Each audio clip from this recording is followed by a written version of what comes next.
From someone working within the system, joining us, Teresa Exelby, Chief People Officer at Community Integrated Care. Thank you for your time this New Year's Day. So no doubt you've seen what Justin Welby had to say. Do you welcome his intervention? Yes, absolutely. I think he's echoed many of the points we raised in our recent research on Fair to Care, where we flagged that people working within social care receive on average about £8,000 a year less than their equivalents in the NHS for doing work that is exactly the same size of job, the same complexity and the same accountability. And is that getting worse, that level of money, or has it been the same over recent years? We've made tiny improvement over the last 4 years, an average of 1.5% a year. So if we continued at that rate, it would be 23 years before people in social care were paid the same as their equivalents in the NHS.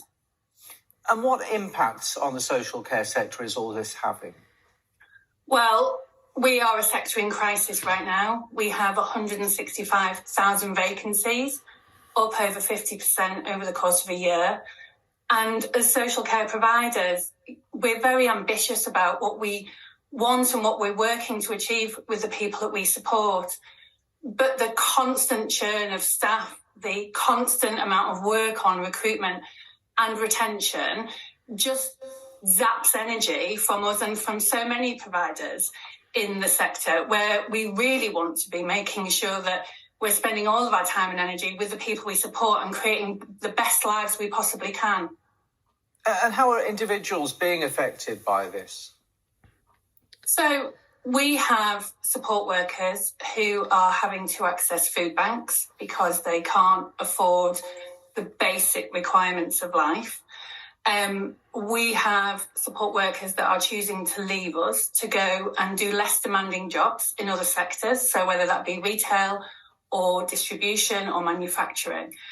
And I think people are really realising their worth and the fact that they're not rewarded appropriately for the work that they do. And fundamentally, as the cost of living is going up, 10, 11%, people are having to make choices for their families about what they need to do to be able to survive. And while so many of them leave feeling very sad because they have a sense of purpose and passion for what they do, they're having to make an economic decision. And what needs to change? Is it a system-wide approach that needs alteration here?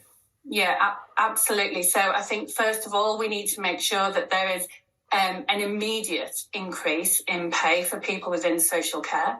Secondly, the government absolutely needs to look at the NHS agenda for change bands and look to replicate those within social care, because in the end we are partners in the same system, and until we can get some balance there will never be stability.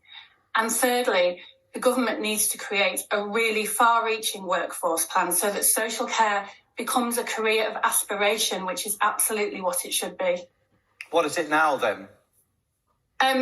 It is a career where people go to work every day because they know that they make a difference to people's lives, and that is the most fulfilling thing that they can do. But it is a set of very, very difficult choices in a system that makes it incredibly hard for them to be able to do the job, whether that's because of the systems, the processes, the way that the whole thing works. It is inefficient and it is hard for people to do their best work. In a sentence, the government will say it is putting more money into the social care system. Yes, and the money is far from what is required.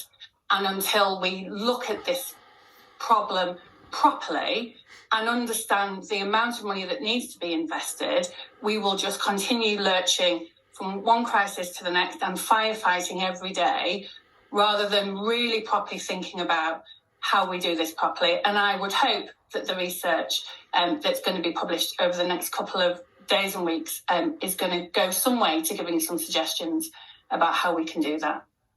Teresa Exelby, good to see you on the programme. Thank you for your time today. Thank you.